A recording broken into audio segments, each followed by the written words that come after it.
सिद्धू मूसेवाला के निधन के बाद रिलीज हुए उनके गीत SYL को लेकर संगीत नहीं बल्कि राजनीतिक गलियारों में चर्चा है और इस गाने में इस्तेमाल किए गए बोल और विजुअल्स को लेकर अनेक आपत्तियां दर्ज की जा रही है। मूसेवाला के इस गाने ने दशकों पुराने एक विवाद को फिर हरा कर दिया है जो समय समय पर उभरता रहा है।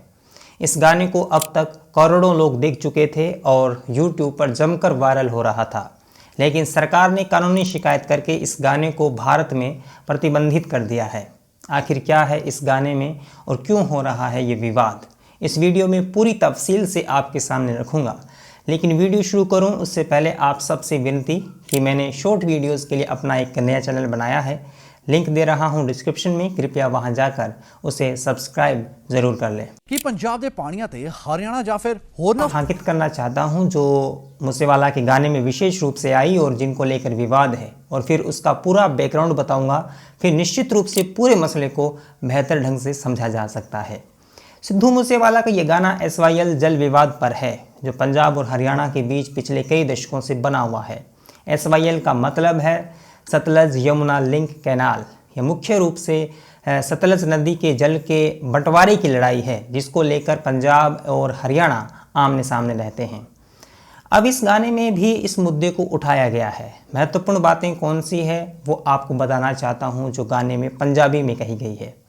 सिद्धू मूसेवाला के गाने की शुरुआत आम आदमी पार्टी के सांसद सुशील गुप्ता के इस बयान से होती है। सिद्धू मूसेवाला अपने इस गीत में आगे कहते हैं कि जब तक तुम हमें सोवरेनिटी की राह नहीं देते तब तक पानी की बात छोड़िए एक बूंद भी नहीं देंगे।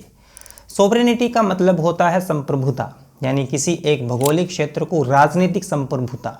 यहाँ मूसेवाला का आशय पंजाब को सोवरेनिटी देने की बात से है और इसका संदर्भ खालिस्तान से है, क्योंकि वो इस गीत में आगे अविभाजित पंजाब यानी चंडीगढ़, हिमाचल और हरियाणा भी देने की बात कहते हैं। और खालिस्तान के कथित प्रस्तावित नक्शे में यह भौगोलिक क्षेत्र आते हैं जिनका जिक्र सिद्धू मूसेवाला कर रहे हैं और उनकी इस नक्शे के साथ तस्वीर भी देखी जा सकती है। इस गीत में सिद्धू मूसेवाला 1980 के दशक में पंजाब में शुरू हुए उग्रवाद के दौरान हिंसक और आतंकवादी घटनाओं के आरोपों में जेल में बंद खालिस्तान समर्थक कैदियों के बारे में बात करते हैं और उन्हें बंदी सिख भी कहते हैं। गाने में सिद्धू मूसेवाला ने उनकी रिहाई की मांग की है। बंदी सिखों में कई 25 से 30 साल से अधिक समय की सज़ा के तहत जेलों में बंद है जो अनेक हत्याओं और आतंक की सज़ा काट रहे हैं। मूसेवाला ने इस गाने में 26 जनवरी के दिन किसान आंदोलन के दौरान हुई लाल किले की घटना के दृश्य भी अपने गाने में दिखाए हैं जिसको लेकर उस वक्त जमकर विवाद हुआ था। गाने के आखिरी बोल में सिद्धू मूसेवाला ने गांव जटाना की बलविंदर सिंह का जिक्र किया है। 1990 में उन्होंने कुछ साथियों के साथ मिलकर इस नहर के निर्माण प्रोजेक्ट में शामिल चीफ इंजीनियर MS सिकरी और सुप्रिंटेंडेंट अवतार सिंह औलख पर गोलियां चलाई थी। घटना में दोनों की मौत हो गई थी और नहर का निर्माण कार्य रुक गया था। उसके बाद जटाना पुलिस कार्रवाई में मारा गया था। यही नहीं, इसी गाने में नहर उड़ा देने की दृश्य हैं और गाने के आखिर में सतपाल मलिक का वह विवादित बयान भी है जिसमें कभी माफ़ नहीं करने की बात कही गई है। इंदिरा गांधी, जनरल वैद्य और जनरल डायर को मारने की बात कही। कुल मिलाकर इस गाने में सिद्धू मूसेवाला ने इन तमाम चीज़ों को हूबहू रखा है जो विवादित हैं।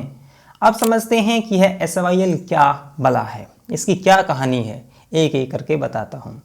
विवाद को गौर से समझिए। सतलज नदी पंजाब के यहाँ से गुजरती है, वहीं यमुना नदी हरियाणा के इन इलाकों से होकर गुजरती है। हरियाणा में पानी की कमी को देखते हुए ये तय किया गया कि अगर सतलज नदी का कुछ पानी हरियाणा में दे दिया जाए तो यहाँ सिंचाई आदि की जा सकती है। यह किया जा सकता था सतलज नदी से एक नहर यमुना नदी में मिला देने से, यानी सतलज और यमुना को लिंक कर दिया जाए। लेकिन पंजाब के लोगों ने इसका विरोध किया कि हम पानी नहीं देंगे। मूसेवाला ने भी अपने गाने में कहा कि एक बूंद भी नहीं देंगे, इसलिए इस विवाद का नाम SYL पड़ा, यानी सतलज यमुना लिंक। सतलज नदी से यमुना नदी तक 214 किलोमीटर लंबी नहर बनानी थी, जिसमें से 90 किलोमीटर नहर हरियाणा को बनानी थी जो बनाकर बैठा है, लेकिन पंजाब में इसका काम अटका पड़ा है। अब इस विवाद की आप टाइमलाइन समझिए। साल 1966 में ये समस्या उभर कर सामने आई, लेकिन पंजाब ने ये कहते हुए हरियाणा को पानी देने से इनकार कर दिया कि ये रिपेरियन सिद्धांत के खिलाफ है, जिसके अनुसार नदी का पानी केवल वही राज्य इस्तेमाल कर सकता है, उसका अधिकार होता है जिसके भीतर से वह बहती है।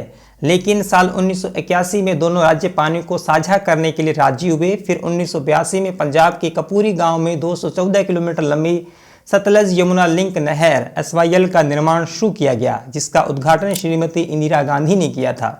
उसके बाद राज्य में आतंकवाद ने गति पकड़ी और उसके खिलाफ कड़ा विरोध हुआ।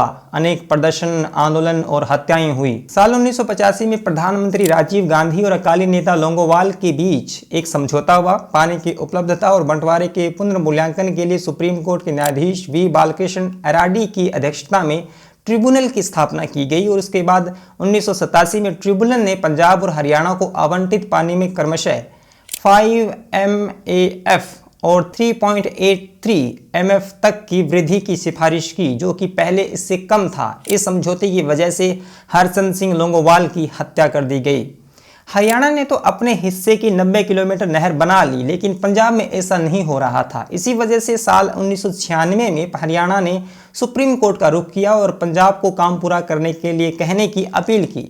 उसके बाद सुप्रीम कोर्ट ने साल 2002 और 4 में पंजाब को अपने क्षेत्र में SYL का काम पूरा करने के निर्देश दिए, लेकिन साल 2004 में पंजाब विधानसभा में पंजाब टर्मिनेशन ऑफ एग्रीमेंट्स अधिनियम पारित किया, जिसके माध्यम से जल साझा करने से संबंधित सारे समझौते समाप्त कर दिए गए। इस तरह पंजाब में SYL का निर्माण बीच में अटक गया, आगे नहीं बढ़ा। साल 2016 में सुप्रीम कोर्ट ने माना कि पंजाब नदियों के जल को साझा करने के अपने वादे से पीछे हट गया है। फिर पंजाब विधानसभा द्वारा पारित किए गए पंजाब टर्मिनेशन ऑफ एग्रीमेंट्स अधिनियम को संवैधानिक रूप से अमान्य घोषित कर दिया गया। साल 2020 में सुप्रीम कोर्ट ने दोनों राज्यों के मुख्यमंत्रियों को SYL नहर के मुद्दे पर केंद्र सरकार की मध्यस्थता के माध्यम से बातचीत करने और मामले को निपटाने के निर्देश दिए, जबकि पंजाब का मानना है कि आज तक राज्य में नदी जल का कोई वैज्ञानिक मूल्यांकन नहीं हुआ है। नदियों का पानी समयांतर में घट गया है। पंजाब का कहना है कि साल 2029 के बाद पंजाब के कई क्षेत्रों में पानी समाप्त हो सकता है और सिंचाई के लिए राज्य पहले से अपने भूजल का अत्यधिक दोहन कर चुका है, क्योंकि गेहूं और धान की खेती के बाद ये केंद्र सरकार को हर साल लगभग 70,000 करोड़ रुपए मूल्य का अन्न भंडार उपलब्ध कराता है। राज्य के लगभग 79% क्षेत्र में पानी की बहुत ज़्यादा खपत होती है और ऐसे में सरकार का कहना है कि किसी अन्य राज्य को पानी देना असंभव है।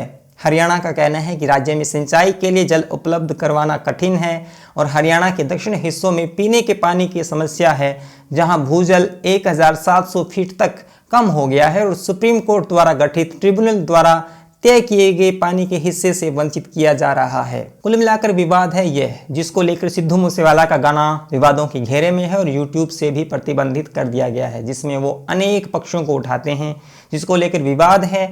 आप भी बताइए इस मामले को लेकर आपकी राय क्या है। मैंने आपके सामने तथ्य रख दिए हैं। जाते जाते कह दूं, मैं अपने शॉर्ट वीडियोस के लिए नए चैनल का लिंक दे रहा हूं डिस्क्रिप्शन में, कृपया सब्सक्राइब करें। वहां आपको सिर्फ 1 मिनट में बेहतरीन जानकारी देखने को मिलेगी।